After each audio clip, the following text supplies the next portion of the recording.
घट के झले पायल थी छुले अखड़ियों जे खणे तद भेद खुले कन किच किच पन सुफे दे जा आई तो सा गलब कहानिया जे भाई तो के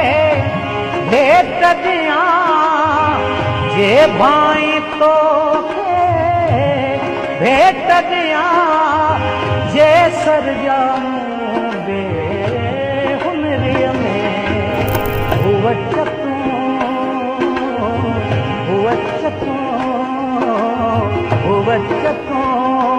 पखी चुनरिय में हर रोज अचे थी